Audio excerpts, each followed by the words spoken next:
소수의 수의민들이 사전 포괄 위임장을 다수 진구해서 자기들 마음대로 투표하는 게 아니냐, 특히 시행사나 관리사무실 주도로 이런 사전 포괄 위임장을 대거 받게 되면 구분 소유자들의 의사가 왜곡되어 나타날 가능성이 매우 큽니다. 관리단 집회의 안건 내용이 구체적으로 정해지지도 않은 상황에서 의결권 행사 내용과 방향을 전부 맡기는 것이 됩니다. 그러나 구체적인 사안에 따라서 다르게 보는 판결도 존재합니다.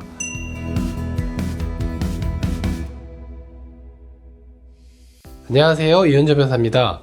오늘은 관리단 집회가 시작되기도 전에 미리 모든 안건들에 대해서 포괄 위임장을 작성해 준 경우에 법적으로 문제가 없는지에 대해 살펴보도록 하겠습니다. 즉, 사전 포괄 위임장이 적법한지가 오늘의 주제입니다. 사전 위임이라고 하는 것은 소집 공고가 게시되거나 소집 통지서가 발송되기 이전에 미리 위임장을 받는다는 의미입니다. 관리인 선임 안건의 경우 관리인 후보들이 결정되기도 이전 시점이라는 의미이기도 합니다. 즉, 위임장을 사전에 받는다는 것은 안건의 내용이 구체적으로 정해져 있지 않은 시점에 위임장을 미리 작성하고 교부받는다는 것을 말하는 것이죠. 그리고 포괄 위임이라고 하는 것은 의결권을 위임하는 구분 소유자가 각 안건에 대해 미리 구체적인 찬반 의사를 결정해서 수의민으로 하여금 그 의사대로 그대로 투표하도록 하는 것이 아니라 수의민이 관리단 집회 안건들에 대해서 스스로 의사결정을 하여 투표를 하도록 위임하는 것을 의미합니다. 즉, 각 안건에 대해서 찬성을 할지 반대를 할지 어떤 내용으로 투표할지 자체에 대해서 위임인이 결정하지 않고 수의민에게 맡기는 방식입니다. 사전 포괄 위임장을 작성하게 되면 관리단 집회의 안건 내용이 구체적으로 정해지지도 않은 상황에서 수의민에게 의결권 행사 내용과 방향을 전부 맡기는 것이 됩니다. 이 경우에 소수의 수의민들이 사전 포괄 위임장을 다수 진구해서 자기들 마음대로 투표하는 게 아니냐라는 문제 제기가 있을 수 있습니다.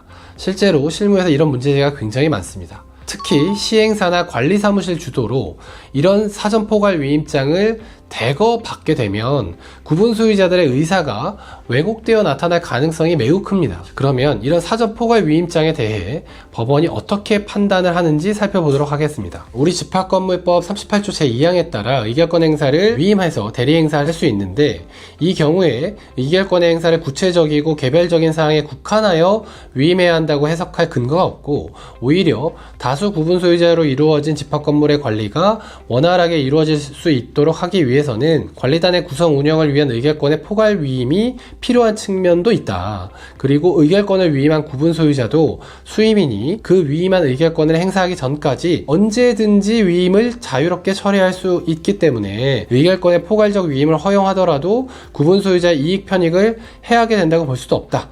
이런 점들을 고려하면 구분 소유자가 미리 구체적 의사를 결정해서 수의민으로 하여금 관리단 집회에서 찬성할지 반대할지를 이를 그대로 표시하게 하는 방법에 구체적 개별적 의결권 행사 위임뿐만 아니라 이것도 가능하지만, 나아가서 수의민이 관리단 집회에 참석해서 그 집회에서의 토의 결과 등을 토대로 스스로 그 안건들에 대해서 의사결정을 하도록 하는 방법에 사전적 포괄적 의결권 행사 위임도 허용된다 라고 보고 있습니다. 이 판결은 대부분의 구분 소유자들이 본인의 전유 부분에 관한 사용 수익에만 관심을 갖고 건물 전체의 관리 방법 그리고 관리단 운영 등에는 무관심하다는 현실적인 부분을 감안을 해서 포괄 위임이 현실적으로 필요한 측면이 있다라고 보았습니다. 매우 타당한 견해라고 생각이 됩니다. 또한 실제 의결권 행사가 이루어지기 전까지 언제든 위임을 처리할 수 있기 때문에 사전 포괄 위임장의 부작용도 없다,